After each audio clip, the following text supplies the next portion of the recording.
Hello, everybody, and welcome to the Beat the Clock podcast. My name is Michelle Rubio-Garcia, and I am here to help you grow.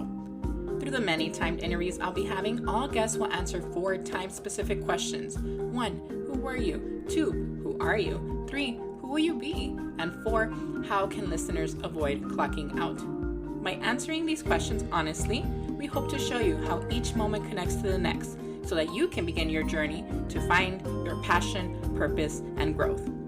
Whether they are entrepreneurs or thought leaders, all are invited to sit down, chat with me, and show you a realistic depiction of success. By doing so, we hope to change your mind and empower you to beat the clock.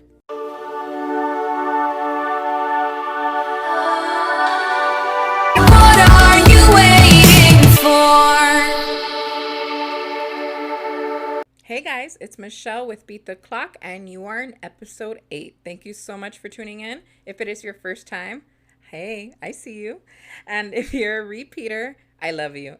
I mean, I love everybody. It's all love, but I really appreciate the growing BTC community. It's been quite a ride. This will mark the 2nd month of the podcast, and I am honestly so surprised with the turnout of both the following and the people that are willing to talk to me. I'll talk to anybody because I just want to show you that ultimately, guys, we're all trying to figure out this thing called life, and we're all trying to find the same things: joy, purpose, passion, growth. They just look different on everybody else. So all of these testimonies are gifts for you and for me, and they are hopefully encouraging enough for you to make some changes in your life and to beat the clock.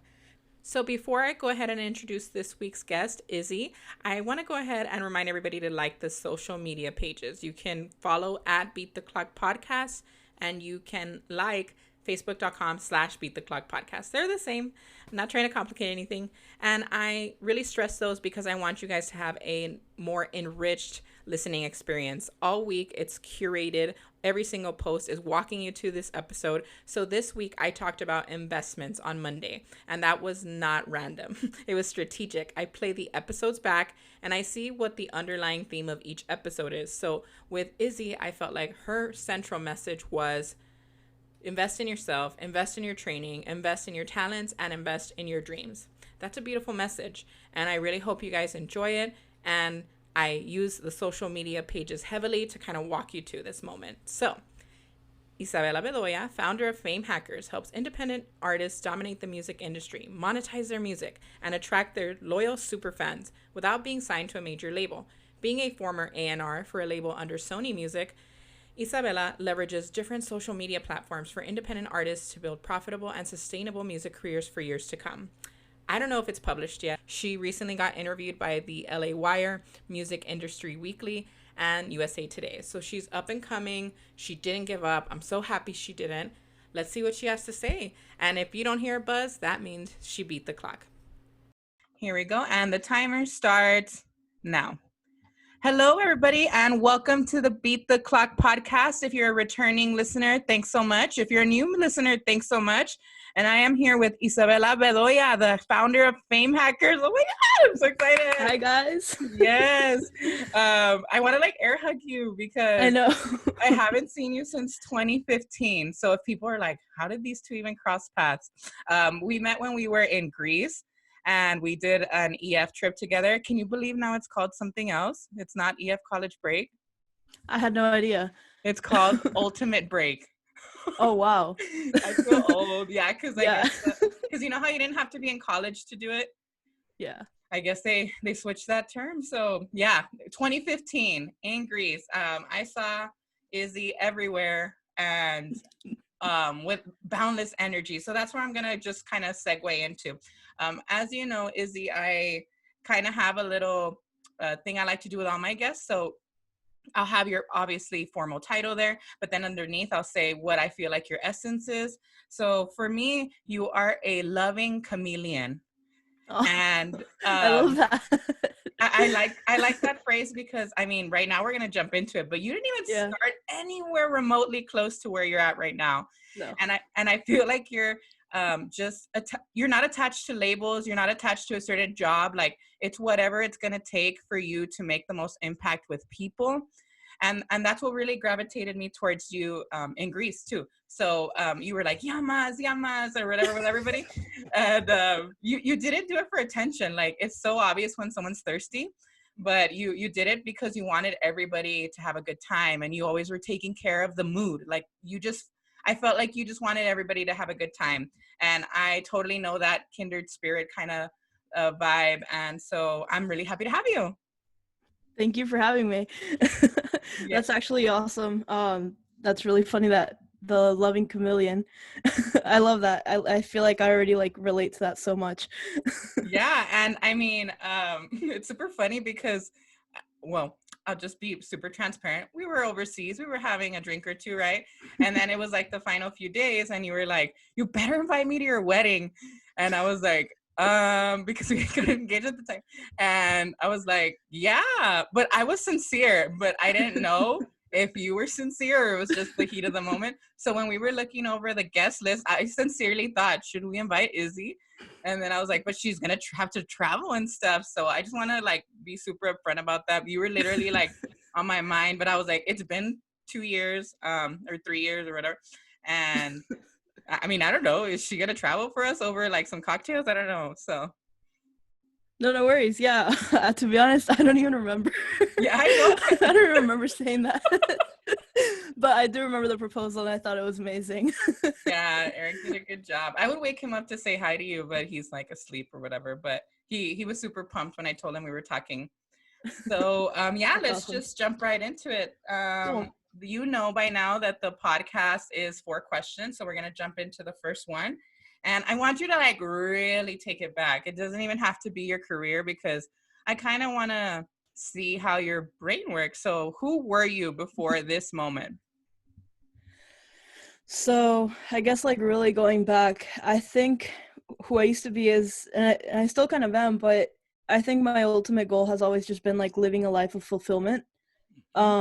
So if we really like pull back all the way to like even like high school, it was always, I always wanted to do whatever was like sounded fun or whatever. Like I have like severe FOMO. So Mm-hmm. so yeah, so like in college it kind of translated into like a lot of partying, and then as I started growing up it kind of started translating into like more like career oriented and like more on the music side of things. So yeah, I don't know, I just really enjoy like the things that people think are out of your reach. I really like enjoy doing that. And I mean, even though I think it took you like some soul searching to get to the music realm, I mean, because for a while, I think when we met, you were gonna be a chef, correct? And I did. I was a chef for up to like 2017 or 18. Mm-hmm. Um but yeah, I mean ultimately like I always wanted to be in the music industry. I just didn't think it was a possibility. And then I figured out if I learned how to cook, I could cook for famous people. And then I don't know, I just randomly got a job in Beverly Hills, and um like 2 weeks into living in LA, I got a job in a studio, so I was doing like the two job thing. Mm-hmm. So yeah, I mean like ultimately I think it just really comes down to every time I do something it always revolves back to like the music industry somehow. And yeah, and that's really creative thinking because nobody would assume or kind of make that sort of path, like we think it's so linear, and you got in not just into the world but behind the scenes really, because when you're living with I believe you live with someone, right? Yeah, I lived with someone for family for like a year and a half. Yeah, and like there you get all the intel that the industry may not be able to show you. So I just thought that was like super smart, super cool. And are you still in LA now, or you're in Florida right now? No, I'm in Florida right now. Yeah, I mean, I saw it on Facebook, but sometimes people's locations aren't accurate anymore. Yeah. No, yeah, and I really just was like mind blown because I believe, I mean, this was a long time ago, but you were at DJ Khaled's house. Yeah, his birthday party. Yeah, and any other noteworthy things you want to throw out there? Well, it's LA, so like, you know, you could be speaking to someone and then it ends up being like so and so's like managers, like, you know. So I think if there's one thing I miss from LA the most, I think it's like that possibility of like having the craziest connections. You know, like you could be talking to someone completely random and they end up being like, I don't know, like someone famous, like chef or something. And I think that's a cool thing about LA, because not a lot of people, I think, actually explore the networking side of things. But if you're really good at networking, then I think LA is like the ultimate playground. Were you, I don't know, Snoop Dogg? No, is that something that was Snoop around Dogg, you? yeah. I mean, there was a lot of people that I was like, what? How is Izzy in there? Yeah, no, I've met a lot of celebrities. I've had a really like, I really think I've had a lot of experiences that not a lot of people experience, especially when they move to LA. A lot of people, and like I've seen a lot of my friends struggle the first couple of years. And even the way that I had it, like it was still a struggle, but it was like a different kind of struggle. Yeah, and I even think you purchased a home, right, at the time? No, I haven't purchased my first house yet. Actually that's a project I have for this year. Go but get it. but yeah, no, I think I think what you might have seen was just when I moved out from that house and I just started moving to like different apartments for like a couple of years. Yeah, one was really, really cool, and I believe it was like 2 stories. I don't know if it was like a townhome or something. Oh yeah, that one was a really cool experience. I actually lived with an influencer as well, and at one point she used to work a lot with the Kardashians. So, but yeah, it was really cool. It was, I don't know, it's like a different lifestyle. Like over there, being an influencer in general, it's like you're almost a celebrity, but you're not like a global celebrity. So you Yeah. kind of get like a little bit of the inside of the lifestyle. Yeah, that's not that that's the end goal for me with the podcast, but I'm not doing the podcast to like chase fame, you know? Like I'm okay with a certain level of fame as long as I can have access to some of that information and some of those connections. Because I mean, like you said, you never know who's connected to who. The 7 degrees of separation thing is super real. Yeah. And yeah, I mean, I want to create meaningful content, but I don't need to be in the spotlight all the time. I don't know if I'm cut out for that, but I can definitely do this and pro people. So, yeah, how would you say that that experience in LA is making you helpful or more influential now in Florida? Because people think that sometimes you have to stay in one place. And like I said, you're just a chameleon, man. You're just going to go anywhere in the country, any trade, like you're going to get it. So, what would you say about that LA experience gives you a competitive edge? So, having lived in LA and understanding how the industry works, I think that was definitely something that I wouldn't trade it for anything. But with that being said, moving to Florida, especially having like a startup, it's kind of like more financially responsible, and like it just kind of made more sense that, you know, if my first couple of months, if I have to struggle a little bit, at least I can do it in Florida where I don't have to pay like, you know, like $5,000 rent or something crazy like that. And if I stayed in LA, I would still have to continue cooking for people. And ultimately, like, it was just becoming this thing where I wasn't really like happy cooking for people.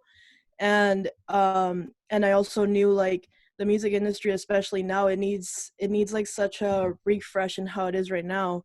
It's just like a lot of people are really depressed and a lot of people are kind of like misguided. So by stepping out of like a city that almost feels at times like people are just lost and depressed, by stepping out and then shining in the light from other parts where, like, you know, if I have to be in a place that's going to bring me up so that I can then bring you up, then that's just kind of like the sacrifice that that I had to See make. what I mean? You don't care, man. You just want to spread love and light. Yeah, I mean, and honestly, that's a cool thing too about, like, you know, like right now Zoom, like I don't really have to be in LA to like help someone, you know. And like right now you're in Texas, right? Right. Yeah, and I'm in Florida, and like this is happening. So Yeah. that's the It's cool crazy, thing right? about, yeah, that's the cool thing about the times that we live in. It's like all digital. Yeah. And I mean, you even got deeper into that world because I saw that you were an A&R for Sony. So for those of you who don't know what A&R means, it's artists and repertoire. So you're basically in charge of recruiting talent, right? Yeah, and it's probably one of the most stressful things. Mm-hmm. Um, I do, and I still work with Sony at like different capacities now, but it's just like it can be really stressful and really demanding. And then again, having this like job that a lot of people think is so cool, at the end of the day in LA, it doesn't really like cover your living expenses. So it's still like one of those things where I really am so grateful that I was able to cook for people, because it kind of like leveraged, as a chef I would make like way more than any other job that I've ever had. Mm-hmm. So that was cool. What's your favorite dish? Like, if you had to get back in there. I mean, I just had friends over last week, and I Mhm. whipped out the chef hat for like the first time in like a few years, and I made tacos, and it was so good. Awesome. Yeah, I don't know. I think anything Peruvian really is also really good. Peruvian, yes, that's true. And Yeah. you had like a whole little crew, right? Yeah. That's true. I forgot about that. Yeah. Yeah. And okay, so going back to the Sony thing, do you think that experience in a very, very commercial company kind of helped you and guide you into the independent one? Because Fame Hackers is primarily for independent artists, correct? Yeah, and this is actually a really good question. So what major labels, like what they do is they pretty much give you like the support and the backing that you need, right? But as an independent artist, like you don't really need a label anymore, and that's the part that Fame Hackers is more of a just helping you understand that like with social media, you don't really need a label. Um, are they financially, like, are major labels financially good? Yeah, it does help you to a certain extent, but now what they look for is people that kind of have made it like 50 or 75% of the way, and then that's when they kind of like invest into you. And if you're that far in, you might as well continue doing it without having to like risk there's a thing called when an artist gets shelved. So Mm-hmm. for example, if you're an independent artist, you get signed to a label, and all of a sudden they're like, oh, we don't have budget for you anymore. You can't do anything for a couple of years, and you just kind of like stay in limbo. And a lot Mm-hmm. of people don't know that. So Fame Hackers, I think in a way it kind of like, it's funny because I think it kind of goes against major labels in a funny way, but it empowers independent artists, which is also very important. Yeah, and I guess for me, when I saw that you shifted from commercial to independent, it just made me feel like she is taking care of people, and maybe she saw some stuff or some inequalities. Like, that's basically just, holding on to talent and being greedy about them until you can, suck them dry, basically, right? And maybe Yeah. you saw all of those things and you wanted to be part of the solution, right? Not add to the problem. Yeah. Yeah, and it really just, I don't know, for me it just really wouldn't make sense for someone to continue going in that path knowing that you have all the tools available. You just have to work a little bit, but it is what it is. Yeah, and I mean, he's the only like super major one I can think of, but Chance the Rapper, right? Like he's Mhm. remained independent and super successful. Did he get a Grammy, or am I making that up? I think he did get a Grammy, right? The last year. I want to say yes, but I'm not Yeah, prone to I think so. mistake. I Yeah, can't and remember, but I I think so. mean, I think they've even approached him, and he still doesn't want to do it. And then he's like on Hustle and Flow, right? That's the name of that show on Netflix. Mhm. And you would never think that an independent artist could be on the same scale as like a Cardi B or a T.I., and he's right there with them. So I think you're onto something. Yeah, and I think like our generation is gonna see a lot more of that. Like Macklemore, I don't know if you knew that Macklemore is also independent. No, I didn't know that. Yeah. Wow. I didn't know Yeah, that at there's a all. bunch, especially with TikTok nowadays, you can really become like the next celebrity just without having to like, sign away your whole life. Yeah. So let's just jump into that second question. So Sure. you are now the founder of Fame Hackers. Do you want to say what your work is, or explain more about the company? You tell me. Who are you now? So now I work with independent artists. So it's funny because the name in itself is also kind of contradictory in a way, because a lot of people will tell you, especially a lot of experts will tell you, like, if someone is selling you fame, run away. Mm-hmm. But the way that I've devised fame is that it's really just an acronym. So it just stands for foundation, audience, monetization, and exposure. And those are Oh. just the four key pillars that anyone really needs in any industry. It doesn't really have to be independent artists. It could be like even for podcasting. As long as you have those four key pillars figured out, Mm-hmm. then you're gonna be like extremely successful. So I think that's kind of like the cool thing behind it.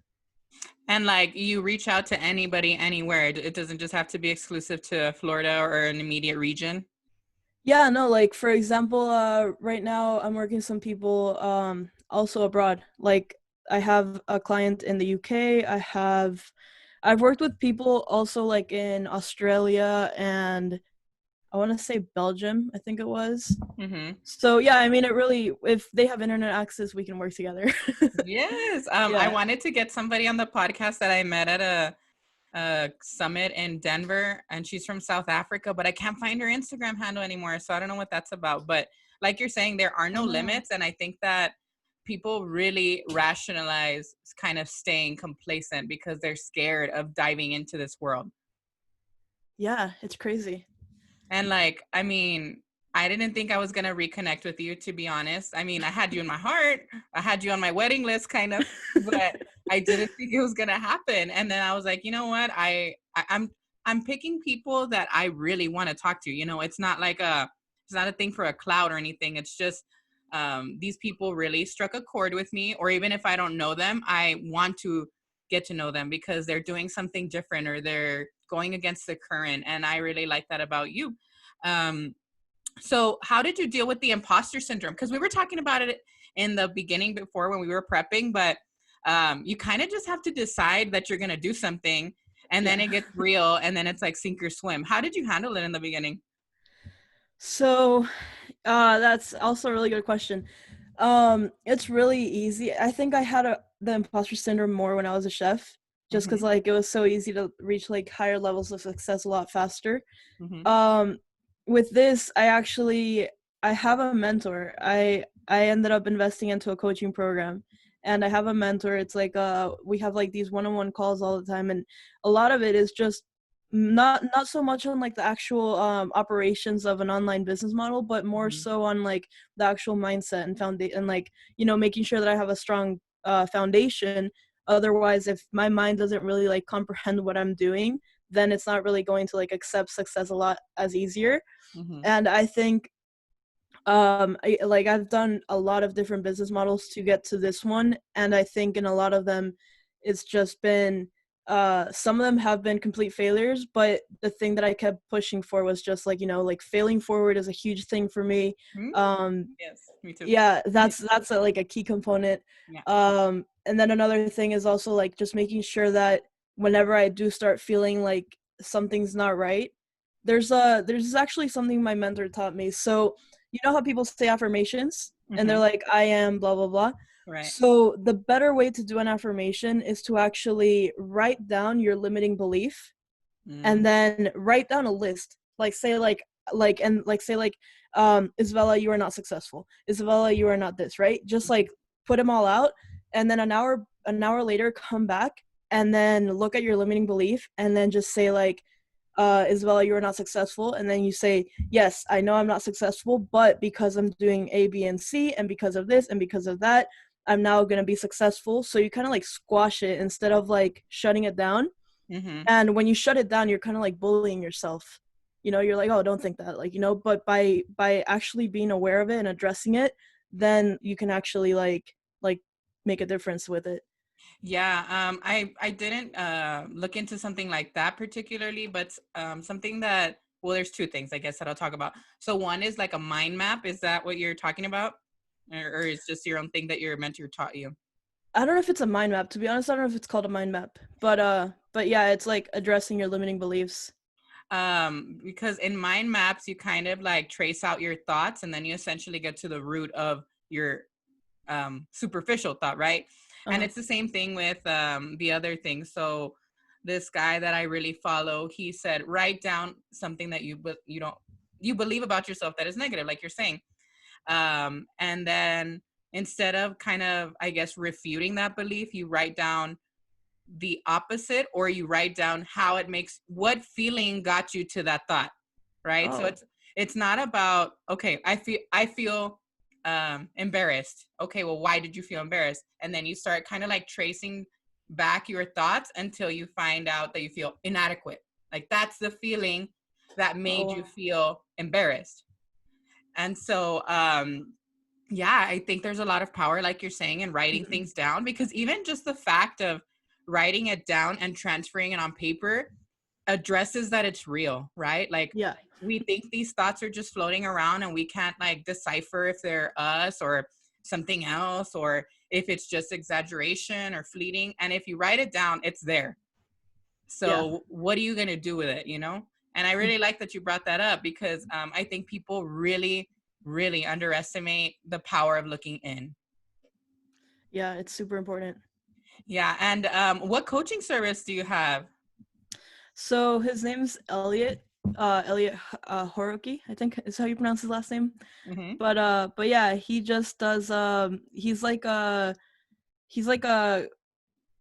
I think his program's called like High Ticket Roadmap or something like that, and it's essentially like it teaches coaches and consultants on a one-on-one level, which I think is even more powerful than just doing like a group training. Yeah. And I'm asking because I interviewed recently the COO of another similar service, and it's called Mindset, and it's exactly the same thing. Oh, that's cool. They That sounds make cool. you fill out this super extreme questionnaire, and then they address what part is actually the problem. Like if it's your spirituality, if it's your relationships, if it's your mindset about money, and then they just coach you to death. And yes, it's personal, but I think they have like a 90-day transformation, and that people, are literally with like negative amounts in their bank account, and then they're like totally different by the end. And then I was personally looking into this one called active coach, or active commitment, or active something with the word active. And it's a lot like you're saying, because even me, that people think I'm very productive, I know there's more in me, and I'm getting frustrated because I got a lot of things I got to do. This podcast is just the beginning. So sometimes I get lazy, and I'm like, why? And I need to look at resources. Do you think people avoid resources because of shame? Yeah, no. I had a business partner out actually that when I signed up for this coaching program, he was just like, "Oh, I can do it myself." Like I think it's more like pride.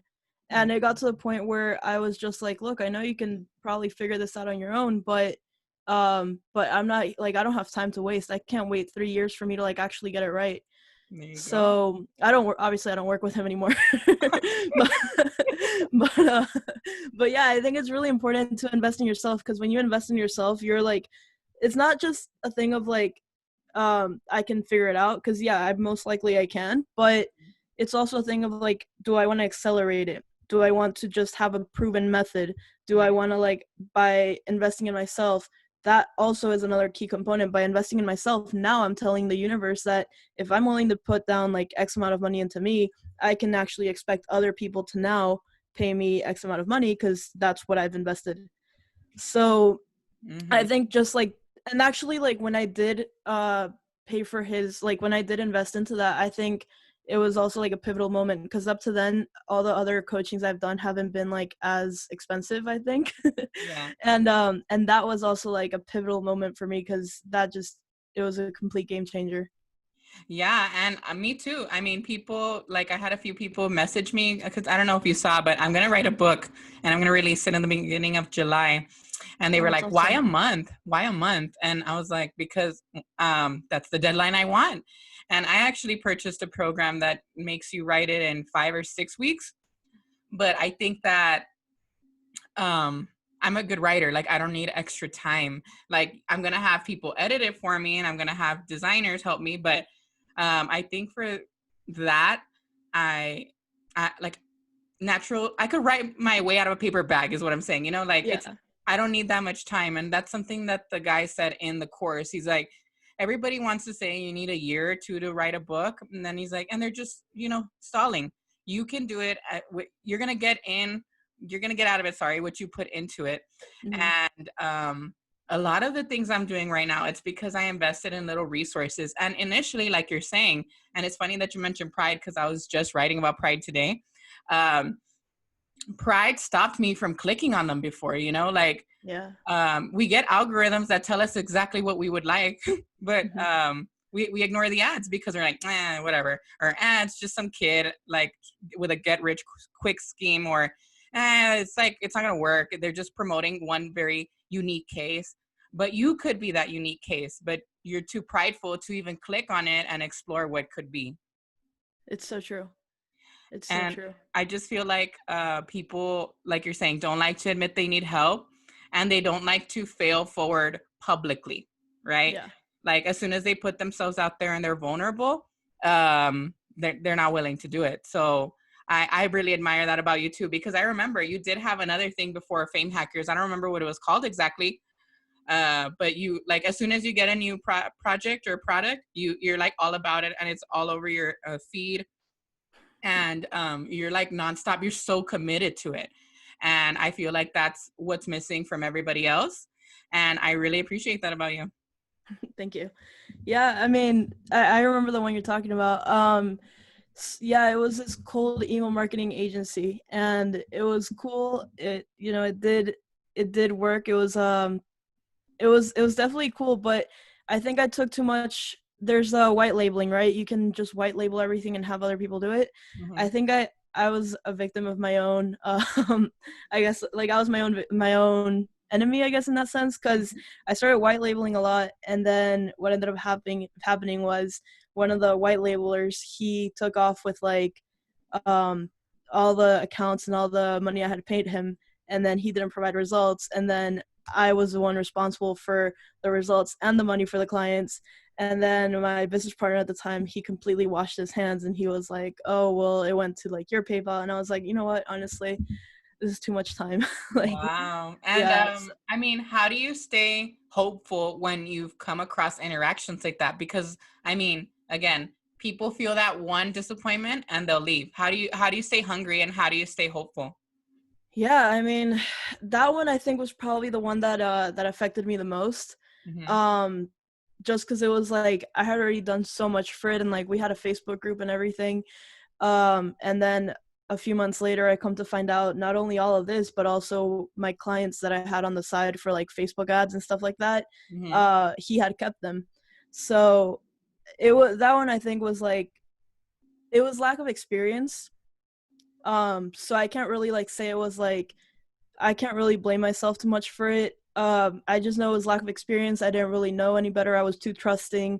That's what I was And gonna say. It wasn't even you doing the wrong thing. It's people kind of manipulating or exploiting your kindness, because I mean, that sucks, dude. I'm sorry that happened, but it's I mean, business. what kind of heart does it take to keep going at it? So Yeah, okay, it's hard. yeah, and It's hard. how do you do it? Like, for real? I think my when it really boiled down to it, I think Fame Hackers has always been a thing. It's been a thing for about 2 years. It used to be called Hollywood Socials. And Hollywood Socials, I would actually do the marketing for them. Mm-hmm. But it's really not that scalable. And then if I did do the marketing, then I run into the issue of white labeling. So that's why I pivoted, and that's why I have this mentor now, so that he can like actually guide me with the right steps. Uh, at the end of the day, I knew that Fame Hackers is like the thing that has to happen, and that's why I've learned so much about every little industry, because it kind of just ties in together. This one is like the one that just comes full circle, and just knowing that, and like still having like little successes with Fame Hackers when I wasn't really trying, I think Mm-hmm. that's what still kept me motivated. The other thing was also like, I just don't have another way. Like in my head, it's like it's either this or there's no other option. Like I'm definitely, there's no way. And it's not that it's a bad thing. I'm like, I respect people who have jobs. There's Mm-hmm. no way that I can go get a job. Yeah. It's just like I know that I would be miserable, because when I have worked for like restaurants and things like that, I have like a 3-month turnaround. After 3 months, I'm out. So Yeah. so there really is no other way. And I mean, that's what I feel about this project as well. I'm really glad that you mentioned that, because right now, with all these interviews that I'm getting, I mean, on Facebook, I have like 200 some people on the podcast page, and then I have 50 some on the Instagram page, like nothing, right? Quote unquote. But I'm getting like very successful people on this thing, and all of them are saying, it's a good idea. This is a super cool, interesting concept. Like, let me be a part of it. And so those tiny victories that people kind of are like, oh, it's too good to be true. Those are kind of like you're saying, the little kind of nods from the universe, maybe, that you're on the right Yeah. path. Mm-hmm. And then also, I just feel like everything I've done so far, like you're saying, was training for this. Like the stuff I used to overlook even. So I used to be the assistant editor-in-chief, and director of marketing for the student newspaper at my university. I threw away Wow. that experience a long time ago. I was like, nobody reads that paper. But it was prep for this because now I'm doing the marketing for myself. Now I obviously know how to question people. All of the music editing that I did in the dance world, now I do it to edit the audio clips for this. All of the Nice. promotional stuff that I kind of learned what works and how to build tension in a room or create excitement and buzz. Like now I use that in social media. So everything directly translated. I just had to see it correctly. Yeah, it's interesting how the world works. And it's also awesome that you bring that up because even like the night that you messaged me, I kid you not, the day prior and the whole day of, I was literally researching different places because I wanted to start doing more interviews, like being participating more. And then like you messaged me and I was like, this is so aligned. This is Yes. literally what I've been looking for all day. Yeah. And if we pay attention to those things, like slowly we'll find our way, even if we don't have like a super set plan. Well, I mean, how can you explain that, right? I mean, people will Yeah, say coincidences are real, but I don't think they are. I don't think so. Yeah. So let's jump into it. Okay. If you're in the stage of fame hackers and you say you don't see yourself doing a traditional 9 to 5, who will you be in the future? Well, in the future, so this is actually a funny question. It's not funny, but I do this exercise every morning where I do my who am I statement, and my who am I is I tell myself who I am in the future. Mm-hmm. So in the future, I mean with fame hackers at least I plan to have at very minimum 100 case studies or like 100 success stories, Yeah. and this is like kind of like a like I mean I don't know how much future you want, but this is like my 2 to 3 year plan right now. As much of the future as you want. Yeah, my 2 to 3 year plan is just like 100 case studies. I definitely want to like make an impact in the music industry itself.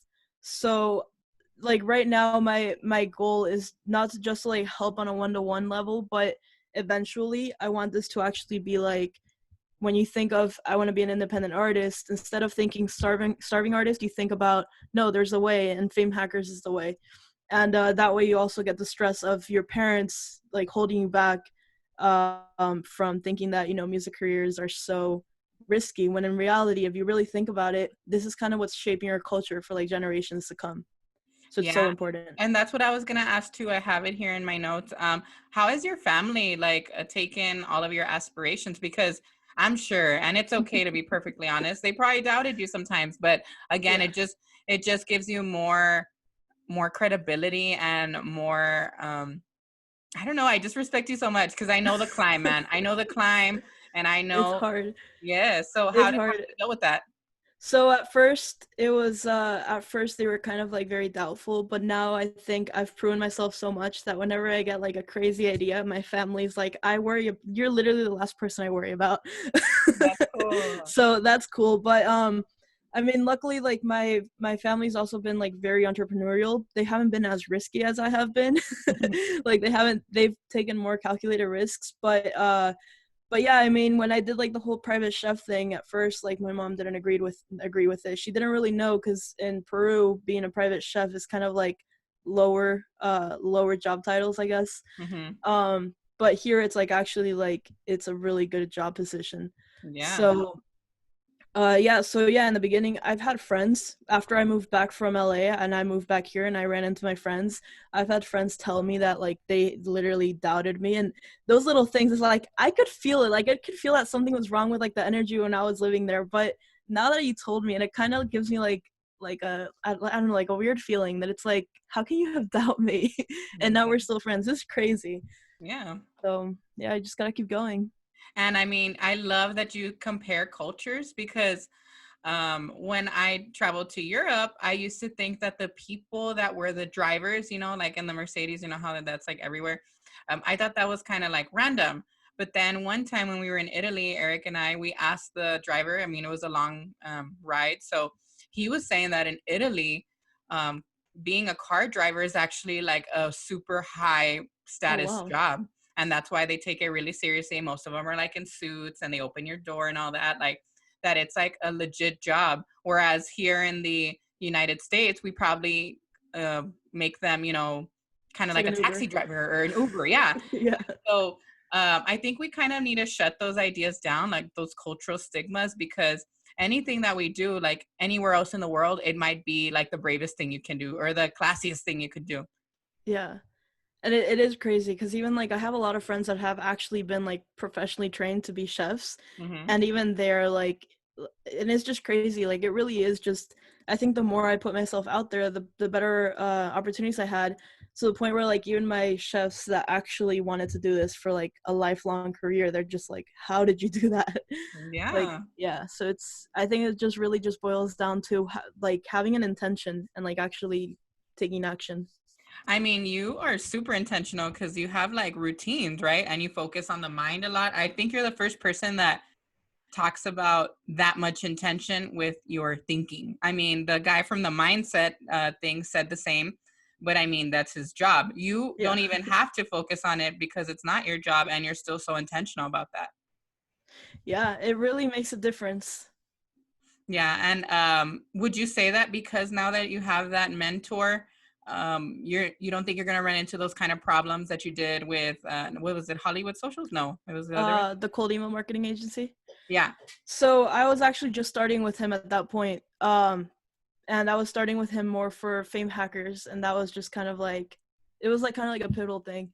But it's funny, the day that I stopped working with that guy, the business partner that I had, that day Hollywood Social Fame Hackers also started like flourishing a lot faster.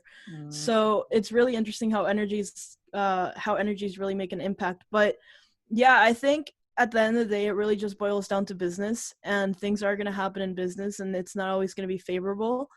But it really just depends on how you navigate these problems. And, I don't think, I mean, who's to say that it won't happen again with Fame Hackers? It's just like, how am I going to react to it? And that's the important part. Yeah. And I mean, with the goals that you have, which are basically to be the standard in the independent circuit, I feel like you have to have that kind of thinking. Otherwise, you're not going to survive. And maybe something, I don't know, you could consider is like thinking from like a crisis management mode.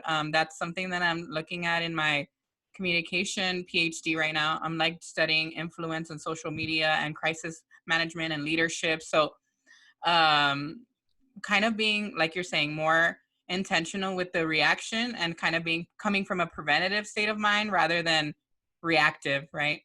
Yeah. Yeah, for sure. One of the things too that I changed was before I didn't onboard.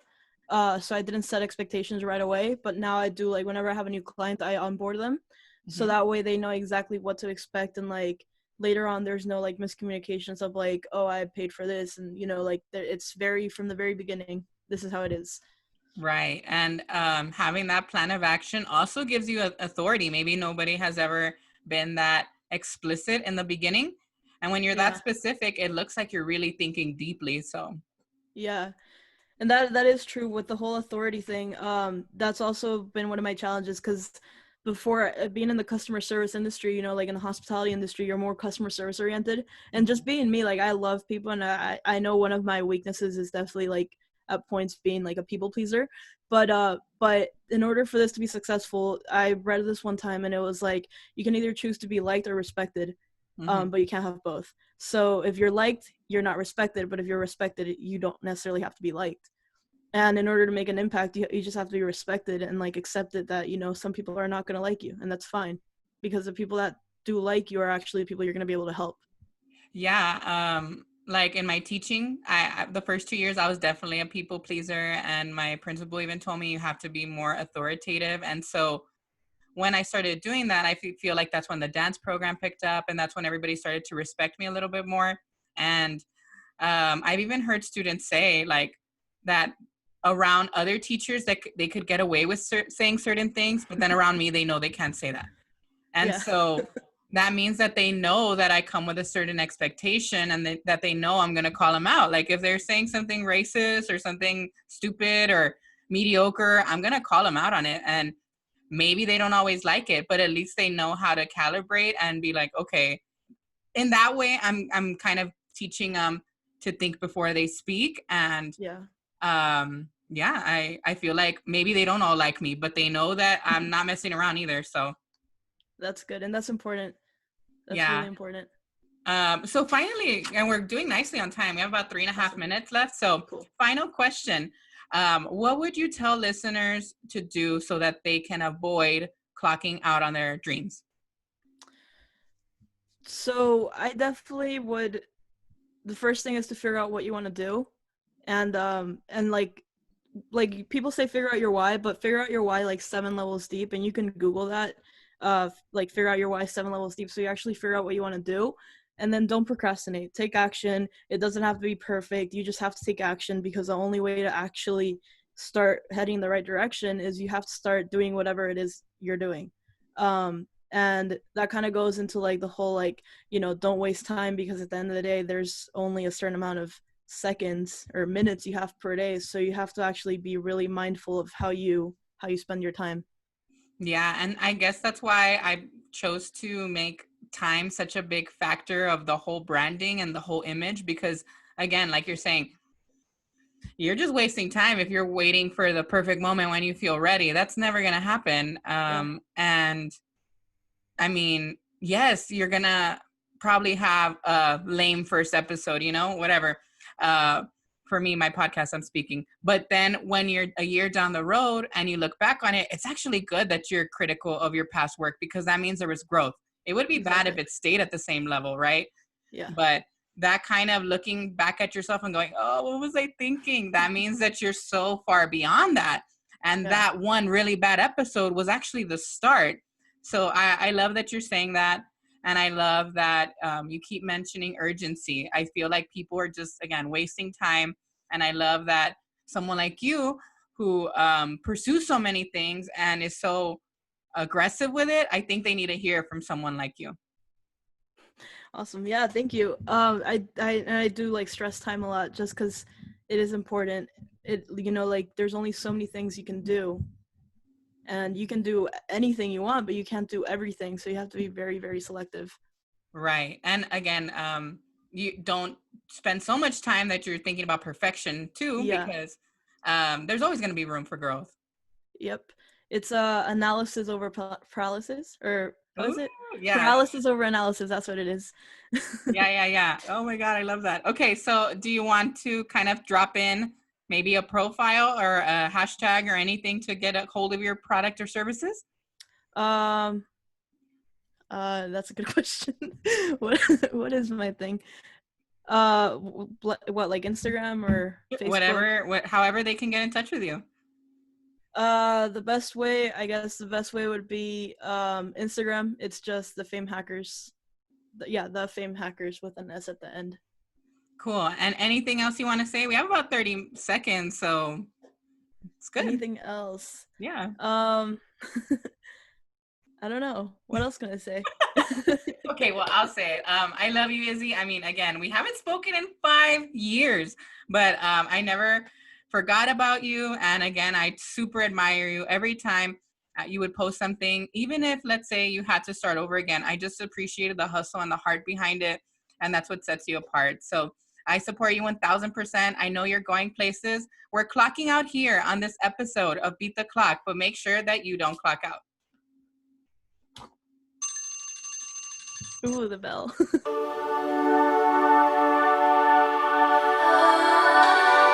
What are you waiting for?